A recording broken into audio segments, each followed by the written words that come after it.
Good day and welcome to Cooking with the Keefes. I'm Pat Keefe. I'm Jenn Keefe. And we are going to make you some fall themed dinner items. Yes. What do you have planned? Oh, geez. Well, I guess I go first? You go first. Okay, entrees first. Today we're going to do an apple cider and a Chipotle maple brined pork chop with sweet potato mashed and some braised Tuscan kale. That sounds delicious. And I'm going to follow it up with a very, very quick dessert. We're going to make a fall traditional recipe for apple cider donuts. And they come together really quick, and they're delicious, and they're hot and ready in less than 30 minutes. I didn't think you could make donuts in less than 30 minutes. You better watch out, Dunkin' Donuts. You can. All right, so we got our ingredients in front of us here for the entrees. And some of these are favorites. They're really easy to make. As you know, we always try and do something that you can make at home. And the ingredients for my dishes tend to be a little bit more judgment calls, what you like, what you don't like. So don't be afraid to add a little bit more of a spice you like or take a little bit back because they can really be modified. I'm going to give you some techniques that will help you do it at home and, again, make it to your pleasings.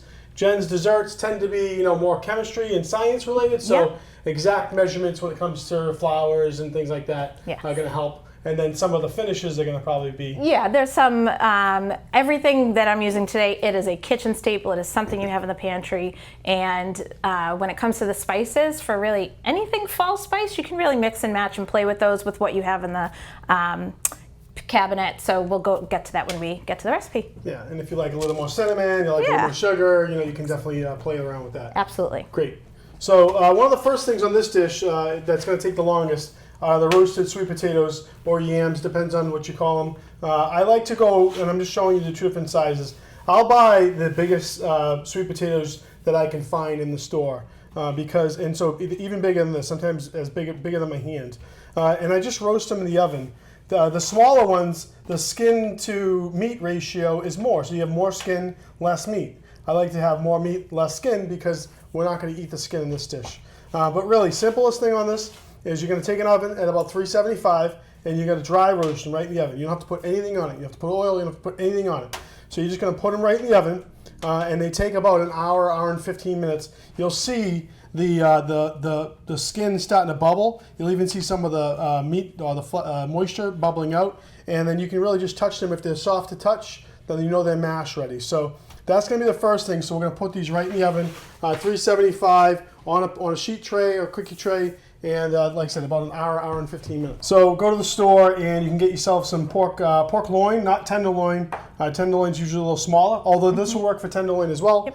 And probably a little more tender. This is just a regular pork loin. I got the whole loin. I'll cut them up. I'll cut half of them, sometimes freeze them for a plate to be named later or a quick meal. The great thing about these in the store now, you really don't have to do much trimming. That little layer of fat on the outside, I think, adds just enough flavor. So I didn't even have to trim these. But I made 3 nice, good-sized chops, about an inch and a quarter thick. So I got them here.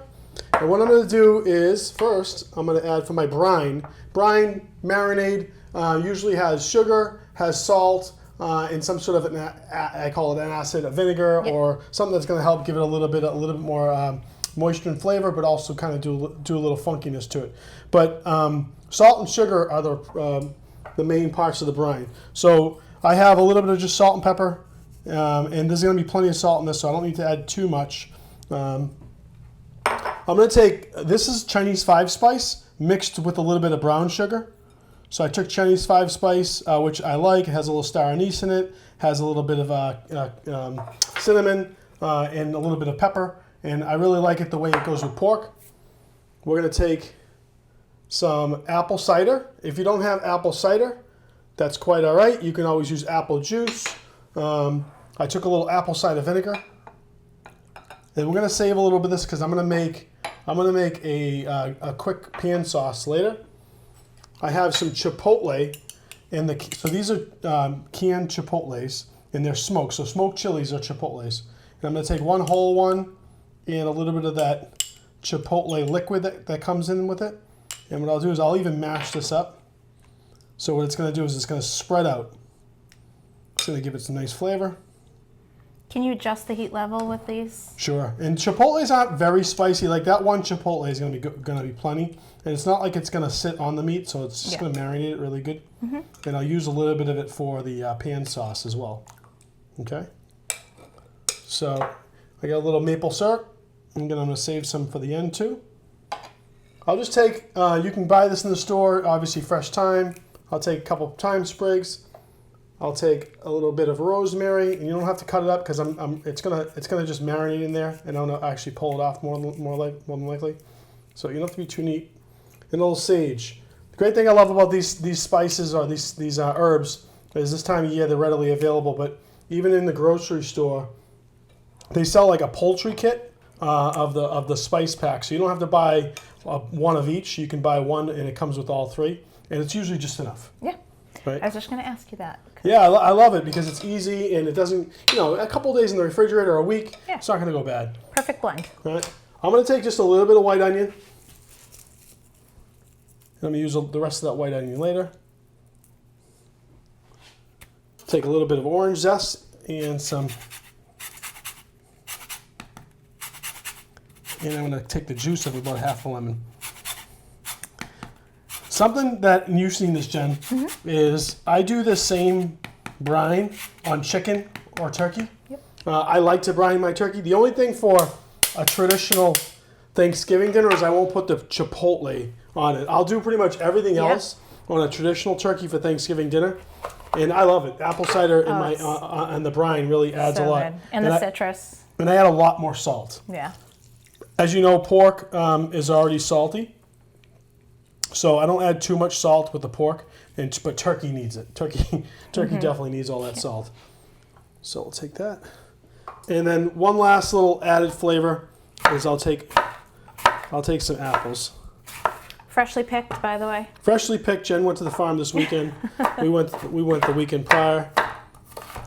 I'm gonna add some flavor. Now, traditionally, I would like to let my brine sit for up to 24 hours. So one full day, half a day will be plenty, but you want to definitely give it some time. So for all of that marinade to get in there.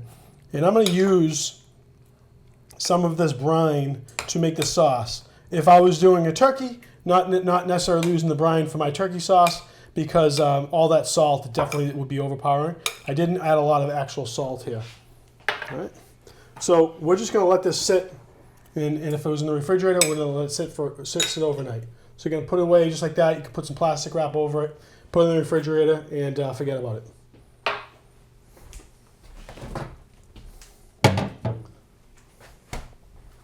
So we'll get ready for our sides as well. And while we're doing this, we're going to preheat this oven, this grill pan. Obviously in the summer you can grill outside. If you have an indoor grill, that's great. I like these cast iron skillets that have the grill marks, and they can provide a nice little grill type of look. If you don't have that, you can do it in a regular cast iron pan. We've talked about it before. We really like cast iron pans. They provide good even heat, and you can definitely get some hearty sears. So this is Tuscan kale. You've seen this. Everyone has seen this. Kale's been pretty popular over the last few years, and it's really good. So, the ribs, as you'll call them, are really a little bit more fibrous. So you want to be cautious. But if they don't bother you, you can kind of just peel off a little bit. If they bother you, you can really just take the bottom of the rib, bottom of the fleshy part, and you can just pull up. And you see there? So you got the kale, the nice part that you like, and you got the rib, and you can discard that. Same thing here. Nice and easy. And you want to wash it good. Kale sometimes can be a little sandy, especially the regular kale, and collard greens can be very sandy. I love them all. I love all sorts of greens. Collard greens you tend to have to braise a little bit more because they can be really fibrous, but you get that. You get the hang of it? You want to do a few of these? Sure. All right, and we'll discard that. If you like making vegetable stocks too, you can save some of those ribs.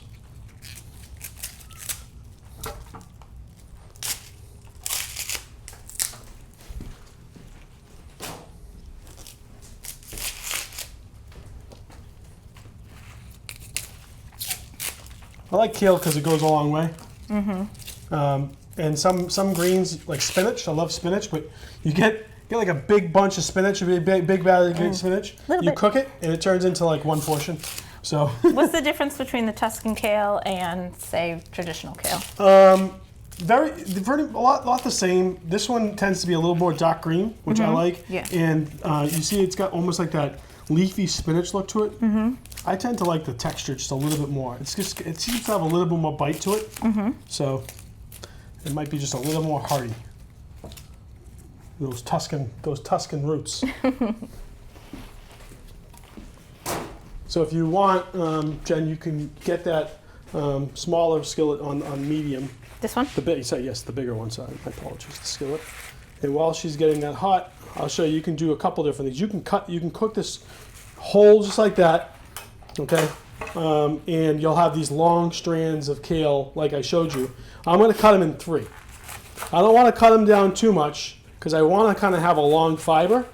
And the reason being is I'm cooking. You got mashed sweet potatoes, so you think about it, it's just going to be spoon or fork ready, and then you're going to have the pork chop, which is probably good with a knife, and this will give a little bit more grabs onto the fork.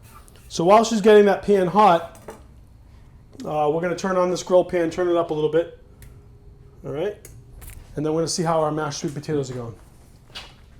This is the already nicely brined pork that we did earlier today, and we're going to get ready for that. So then you want to check the sweet potatoes in the oven.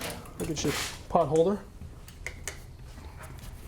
There you go. Thank you.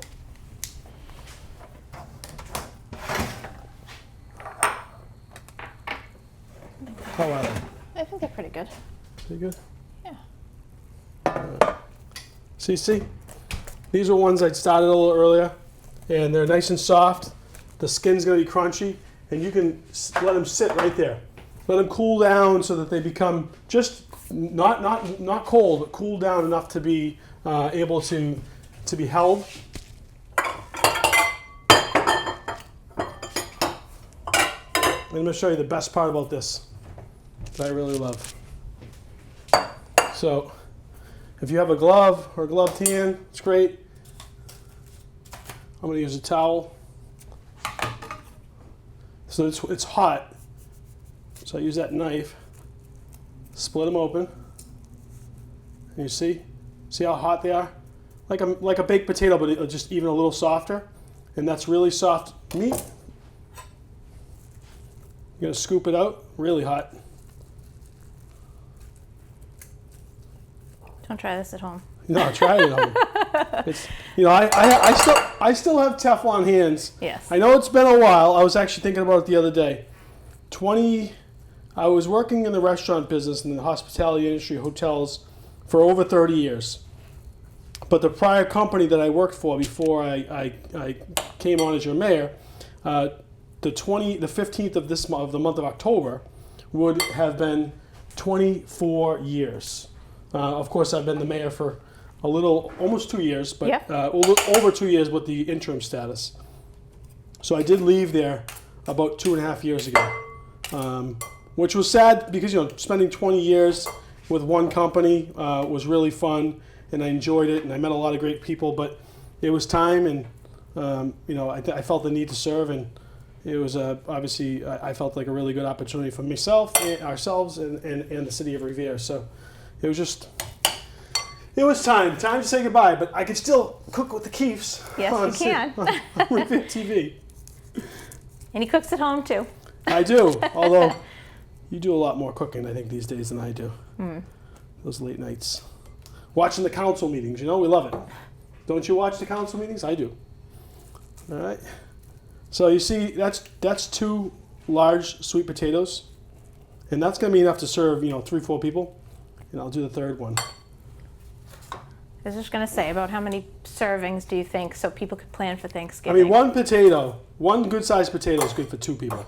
Okay. Depends on how much. If you want leftovers, Thanksgiving, you certainly want to have nice leftovers. But the great thing about these is, 69 or 79 cents a pound. They're not very expensive. I cook with a budget too at home, and so a little goes a long way. And they are very hot. You don't need to use a mixer. You don't need to use anything. If you're like really finicky and you want the most fine mashed sweets, then that's fine. But I like that the home kind of texture on it. And this is just whole butter, salted butter. Okay, whole, cool, or like a little over room temperature salted butter. And it depends on how much you like. You like them nice and buttery, add a little more butter. So for 3 potatoes, this was 2 sticks of butter. I'll probably use about 2/3 of a stick of butter because I'm gonna use a little more for the sauce. And then a little salt and pepper. When people eat these, they always ask me, "Did you put honey in it? Did you put maple syrup in it?" Nope. No. You can.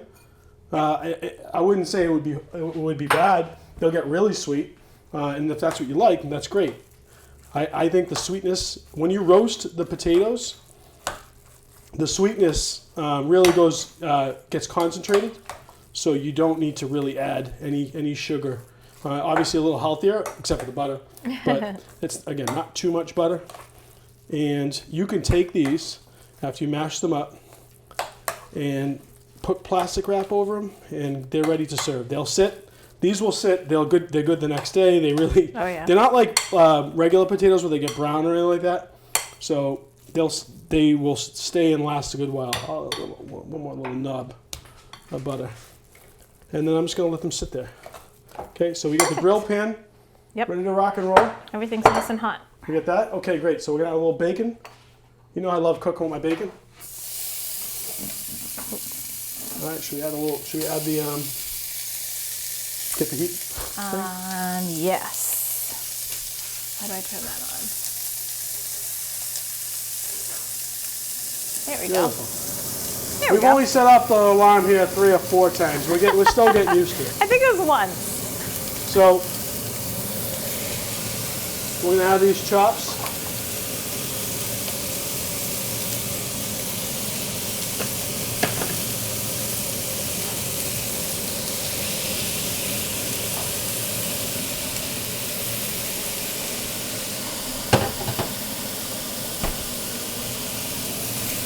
We'll talk a little louder. Well, you want to stir around that bacon? Yeah, give me Spoon? wooden spoon. Whatever you want. While she's rendering that bacon, I'm going to add a little bit of onion as well.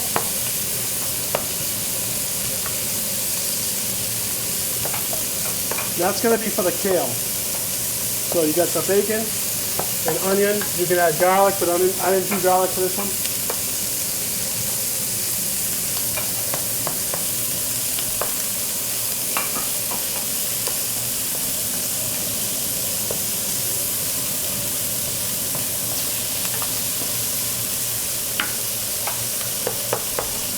Clean up a little bit.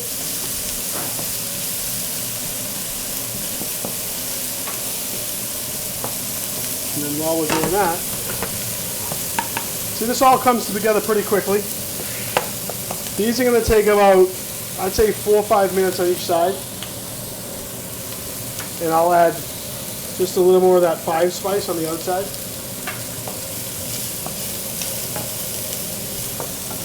I'll show you how the sauce all comes together. So this is Chinese 5 spice with a little brown sugar. I promised Bob that we wouldn't get the fire alarm out. So I think we're doing okay still, Bob. I think we're good. All right, how are we doing on the rendering? Coming along. Almost there. Add a little salt, pepper. Sure. Do you find people under-season at home compared to, say, a restaurant? You know, for me, I'd say sometimes. I think people, now that, cooking on TV and the world has gotten so much smaller with food, I think people have started to understand that it's okay if you moderately season, especially when people eat out so much. I think they're used to having a lot of flavor. I agree. So definitely, I think that people have gotten better. So here's that kale. All right. And it's going to go right in there like that. We're going to season a little bit more. Kale needs it. And then we're going to add a little bit of that apple cider to deglaze and finish it. Look at the nice char marks that we got here, right? Ooh. And you want it, so that's one. You want to do the diamond, so you go here, and then you just do a 45-degree change. There, the mark. And we're going to change it about 45 degrees. All right? And then we'll flip those other ones.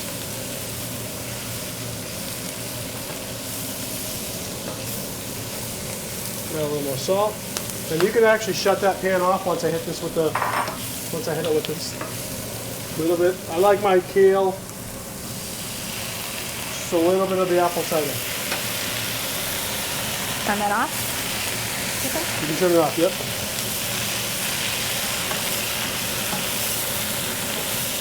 Look at those. That good? Perfect. George Foreman, you ain't getting nothing on me. I'm gonna add a little more of that there. So, lighten the pan. We're gonna turn this down. We're gonna add a little bit of that apple cider.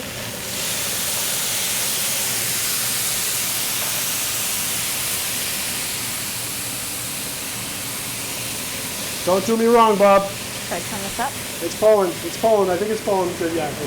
Just for a second, maybe. All right.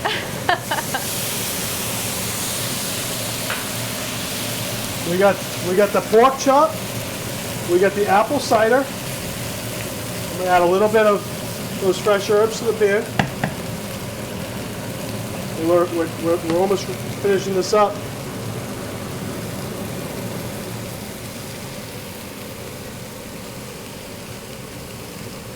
A little bit of maple syrup.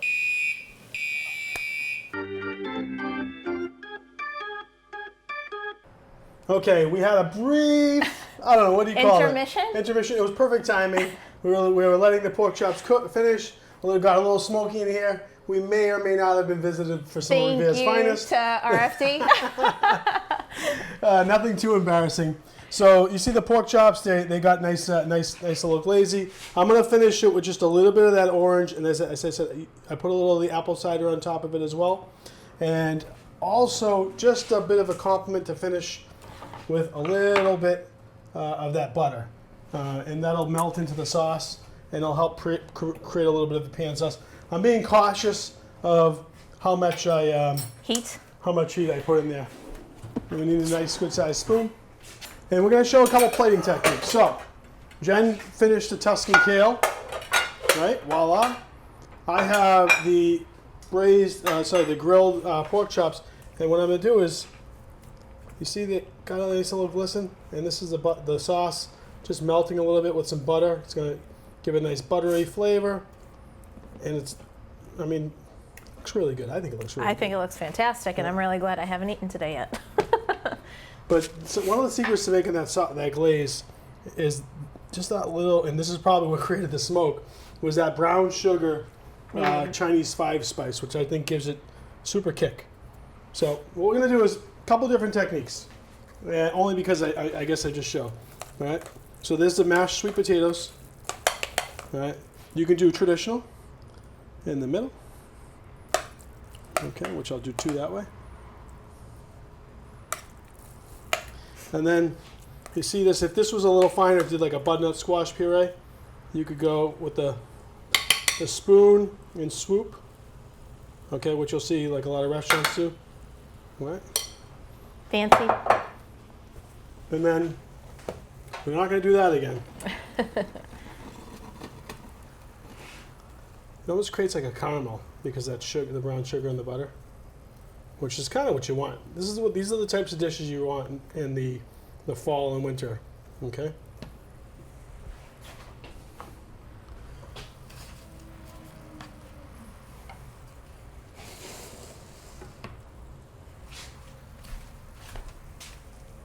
So do that way.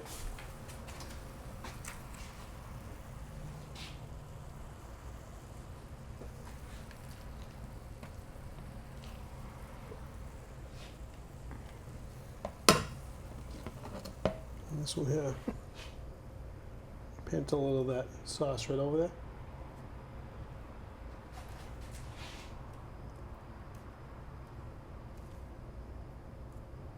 Dinners look like this every night at our house. Yeah, totally, right?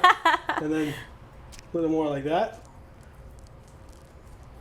Oh, don't forget, I still got a little more. I still got a little more in me. Hold on. And it depends on what you like.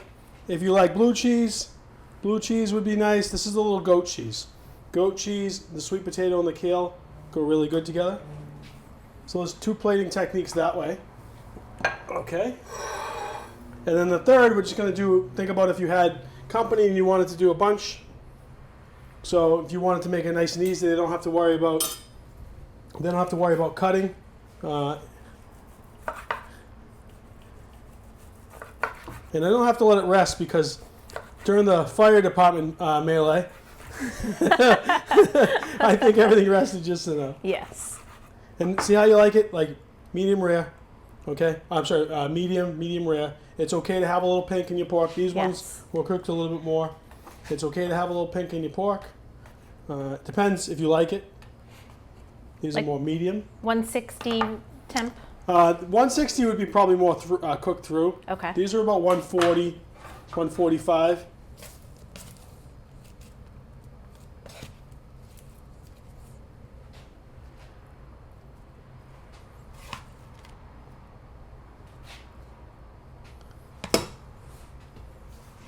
Base lomo sauce.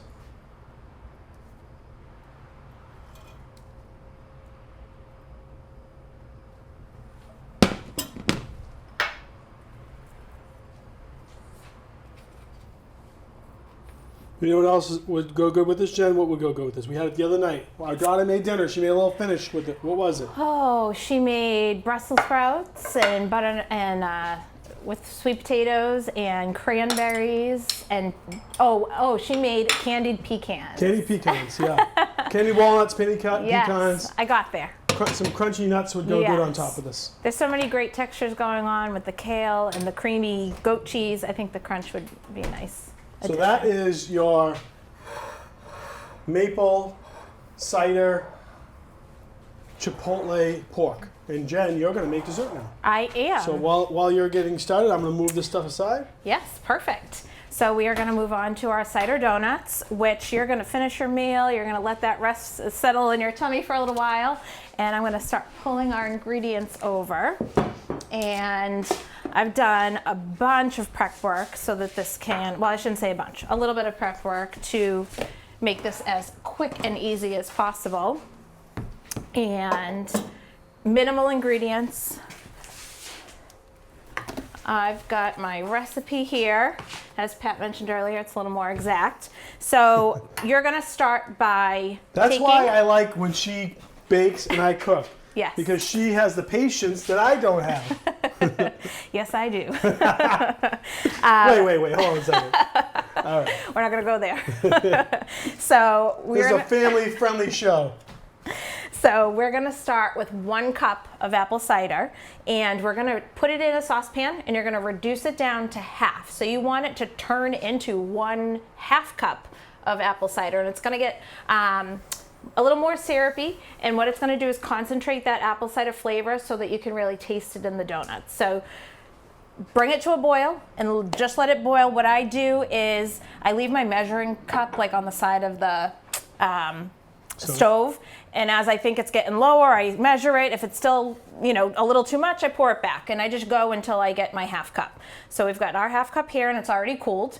In this bowl, I have 2 1/3 cups of flour, 1/2 cup of sugar, a tablespoon of baking powder. That's why these are going to fluff up really nice and soft in the fryer. Then we've got 1/2 teaspoon of salt and 1/2 teaspoon of apple pie spice. I make my own apple pie spice blend, and you can use, this is the point where you can make some concessions. You could do all cinnamon, you could do apple pie spice, you could buy store-bought apple pie spice, you could do pumpkin pie spice. If that's what you have in the pantry, that's what you can use. So you can get creative. The difference between apple pie spice and pumpkin is all of them have cinnamon, nutmeg, ginger, and allspice. The difference is apple pie spice uses cloves. I'm sorry, pumpkin pie spice uses cloves, and apple pie spice uses cardamom. And I like the cardamom in the donuts. So that is why I tend to stick with the apple pie spice. So we have our dry ingredients already whisked together. All good to go. You get that all mixed. Then we're going to add in just 2 tablespoons of melted butter, which I've pre-melted here. You don't need a lot. And we're just going to stir that together. And it's going to get crumbly. This is the time of year everyone likes to go apple picking, and one of the favorites of getting the apples is going to the country store they have and getting fresh fried donuts. And actually, the reason I made these to begin with was because we went apple picking, and Pat loves a fresh donut, and the place we went wasn't fresh. They were fresh, but they weren't fresh on the farm. They were getting them from another local farm that was delivering them during the day. So they were still very good. Great. But you want a crunch. You want the crunchy donut, and that's what I was looking for. So. Absolutely. So what did you do? So I just did the batter, and now I'm doing 1 egg. No, I'm giving her some credit. When she saw me pout and went home with my bag of apples and my nice donuts. I looked up multiple recipes, and this is the one that I fell on, and it worked out wonderfully. They came out awesome. Brought some into the office. You did. I got some good reviews. She feeds us well over there at City Hall. And so now I said, you know what? I'm going to make these on our show. So now that was our 1 egg and half a cup of apple cider. And you're just going to... And you do want to make sure that apple cider is cooled to room temp, because if it isn't, it's going to activate that baking powder sooner than you want to. You want the baking powder to activate once you hit the oil. So this is a cake donut, not a yeast donut. Correct, okay. Yeah. So that's why they come together so quickly. And they are nice and fluffy on the inside, but super crunchy on the outside. And your dough, it's just going to be what we call a shaggy dough. So it is not going to be pretty. And it comes together really quickly. Now we're just going to dust our work surface. I'm just going to scooch that over a smidge and put some flour on our work surface. It's going to be a sticky dough. And while she's doing that, we brought a fryolator. Yes. I know that not everyone has one. You can use a cast iron pot. You can use like a Le Creuset or something like a heavy bottom pot. And you can do a fryer. We were nervous about creating more smoke, which we did anyways. So we won't do it with the fryolator. Yeah. But we are going to do it. We did do it earlier with Megan. So you can also put a tiny bit of flour on the top. You don't need to add too much. And you're just going to pat these out to about a 1/2 inch thick. And you don't have to make them perfect, even though I struggle with that. I think the rustic look is better. Yes, I agree. You don't have to make just perfect rounds. You can make... You can make munchkins and just do munchkins, which I do use the donut holes. And what you're going to do, so one thing, like Patrick said, we have the fryolator going. You're going to set that to get that going before you start mixing this up, because it takes a little while for the oil to come to temp. You're going to do between 350 and 375. I hovered around 360, and they came out great. You don't want to add your donuts in while the oil isn't hot enough, because then your donut soaks up all that oil and the outside doesn't get crispy. So we're going to cut these, and you can dip your cutter just in the flour. When you go to cut your donut, everyone is tempted to twist your cutter. You do not want to do that. What you do is go straight down and straight up. And the reason for that is when you twist, you seal the edges of the donut, and they don't puff up as nicely when they hit the oil. Oh, so something there. Yeah. Don't twist. I know. It's a struggle. It's a struggle. You want to do it. So you go in, you cut your big circles.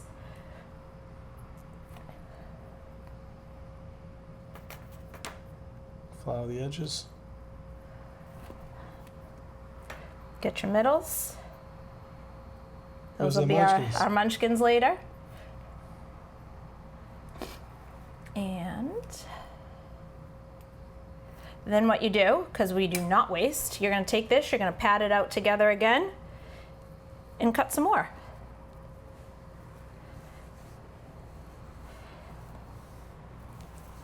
And again, it's kind of a sticky dough, and you do not have to fuss with it. Is it okay to have like a little more flour on the outsides with a different crust? Or? A little bit. I mean, I kind of bang them off a little bit. The last time, I've really only made this recipe one time, so I haven't experimented with that as much. I think we could get a couple more. And again, whatever other edges are left, you throw them in the dough. Yeah, the oil. Exactly. They don't have to be the perfect circle. Those will be my little snacks while you're cooking. Exactly. Here, let me pat that out. All right. Cut our littles. And after they fry, what do you put them on the So I paper have towel? set up next to it, I just take a cookie sheet. I don't know if you can see this over here. I'll bring it over. So cookie sheet with a cookie cooling rack that I just put, and that's it. It cools So off. not a paper towel because they'll get steamy? Maybe? Yes, exactly. So I don't do a paper towel. This recipe, it does say you could use parchment paper if you wanted to lay it out on a parchment paper, but I find like this is better because they dry. Any excess oil can drip onto the pan, make for easy cleanup, and then it'll make it very easy to put the cinnamon and sugar later. All right, and I think I can get one more donut out of this. So you're looking at 1, 2, 3, 4, 5, 6, 7, 8 to 10 donuts, I would say, depending on how big you make your donuts. I might have gone up one size on this cutter than I did last time because I think I got 10 donuts last time. And there you go. So it's enough for me? So just enough for Pat. Yep, perfect. If you're gonna have any other guests, you'll have to make more. Make a double batch. Yeah. All right, so I use my slotted spoon to put this in the, it's a little bigger than a spoon, but to put this in the oil, and our oil is up to temperature. That won't melt? Nope. All right. So we go ahead and put that in the fryer. Oh, look, Mom, I helped. Yes. I do 3 or 4 at a time. Yeah, you know, one thing about frying, people get a little, they put too much in Yes. the oil for any frying fish, Exactly. frying, you know, and it French fries, especially like frozen French fries, and it cools everything down and the oil drops and everything gets soft. Exactly. So you don't get the crust that you want. So we've got 4 donuts in here right now, and you're gonna see it starts to brown pretty instantly. Am I flipping? Not yet. So you're gonna let it brown for about a minute. After a minute, you're gonna turn them, and then you're gonna do about a minute and a half. So, Over a little bit. all right, let's see. Sorry about that, guys. I'm blocking. So here, Oh, you can kind of see them try to get that float angle. in. All right. You can kind of see them start to brown up. And you do want to let it go because you want the insides to cook and you want a nice crusty outside. Do not panic. They do get very brown, so you don't have to worry about them burning. Let the color go. And when they come out, what do you put in on them? You're going to let them cool for just a minute, but I already have set aside. Let that go for another 45 seconds. I already have a half cup of sugar mixed with more apple pie spice, about a teaspoon. And we're gonna go ahead and Pat can help us coat the donuts in our cinnamon sugar mixture. So these are going, I thought I was going to be able to try them. Oh, you could do that too. All right, that was my job. But Bob doesn't want any more heating elements Yes, today. but I don't go straight into the cinnamon sugar. One, the sugar's gonna melt because they're so hot and you're not gonna be able to handle them. And you do want some of that excess oil to drip off, you know, so they're healthier. Oh yeah. This is fat-free oil, right? Fat-free oil, yep. They sell it at Market Basket. This is the best thing about the fall and winter. You get to wear flannel, you get to wear sweatshirts. Sweatpants, It hides everything. leggings. And then the spring comes and reminds Yes. you of what you ate. And then you go to the Hass Center and get your workout on. I might right. need more than that. So. All right, more kale. I think these are starting to look okay. And All right. I use my spoon to kind of get those, you know, get as much of the oil off as I can. And these look pretty dang good. And you don't want to, I mean, Pat's an expert, so we'll let him do it. I can drop. But I prefer to use the spoon because it is safer and you don't get a splashback and you can let the donut kind of, I'm not usually cooking in a dress, you know? yes. Get those other donuts in there. He likes to live on the edge, so we're gonna let him. So now, you could prep this dough in advance if you wanted to. I would, you know, hour or two in advance if you have people coming over and you really want to do fresh donuts. You could put this, leave it on the counter, and cook them up to order. They don't usually make it to dinner. They don't, yes. And I Yeah. was looking, Jen, we were talking about this the other day, is I think those with a scoop of vanilla ice cream. Yeah. I Oh think. boy, Yeah. maybe some caramel, or just like that. Yeah. So with my sugar in here? Yes, you got your sugar. Where's my sugar? Here. I'll bring these over. All right. What's sugar over here? Here. You get sugar. You Bring sugar. them right here. You gonna plate them? Yeah, sure. If we have a ahead. plate, ahead. absolutely. Go Let me ahead. grab a plate. We'll let these other ones cook, and then we'll get to our munchkins. Oh my God. Look at these. Still warm. Look at those. They look just like the ones you're gonna get on a farm. I'm gonna flip these other ones that are in here. And you can add what, more spice to this too if you like. A little Yeah, something I started with a teaspoon and I felt like it was enough, but you absolutely, if you like a little more spice, if you like more of a true cinnamon, you don't have to do the apple pie spice, you can do all cinnamon. It's whatever you like. You like more ginger, you like more of a traditional, you know. I like that cardamom. Yeah, cardamom, You mentioned. nutmeg, yeah. I think that, and it's not a lot of cardamom, but it's a pungent spice. And it has a really distinct flavor and a really distinct smell, but I think it makes it. I think so. Gross. So these look great. Let them go a couple more seconds and then we'll add our munchkins. These are great for kids, great, like Pat said, add some vanilla ice cream, a drizzle of homemade caramel sauce. Ever wonder where they first came up with munchkins? I don't know. I'm gonna guess Dunkin' These Donuts. are the types of things that go through my brain. That's why you're in charge. Yeah, you asked sure. all the relevant questions. That's, you know, these are gonna be cutting edge. These are gonna make it happen. Yeah. This is called not wasting, right? Yes. And we don't want to waste. There is not one drop of dough left over. It's like all of the revenues, all those. And these don't were waste. so inexpensive to make. Really, the only thing I had to buy that isn't a staple is like the cider.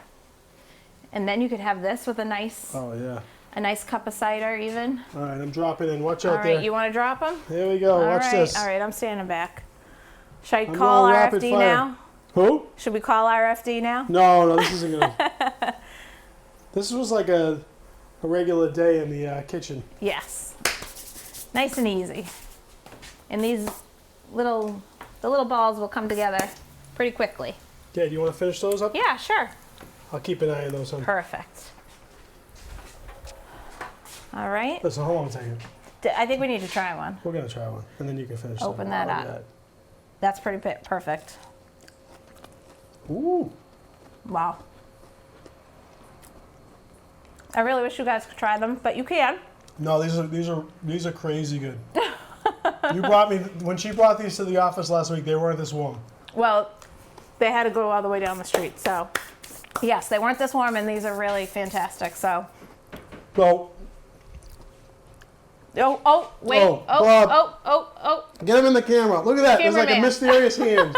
The man behind the camera. He jumped deserves in. a warm donut. He should not have to wait. But we have a great dinner here. I hope that you try it at home. I'll keep it. All right. Come on over here, Jen. All right. We're wrapping it up. Come on. All right. I hope you tried it at home. This is some good fall cooking with the Keefes. Get your flannel on. Get your sweatshirt on. Hunker in. It's time to think of that harvest. Yes. And hopefully you try this. If you have any questions on the recipes, you can email us or you can check in with Riviera TV. And hope you enjoyed the show. Yeah. Thank you for everyone for watching. We really enjoyed doing these shows, and we'll see you next time. We'll see you before the holidays for sure. Have a great night. And thanks for watching Cooking with the Keefes.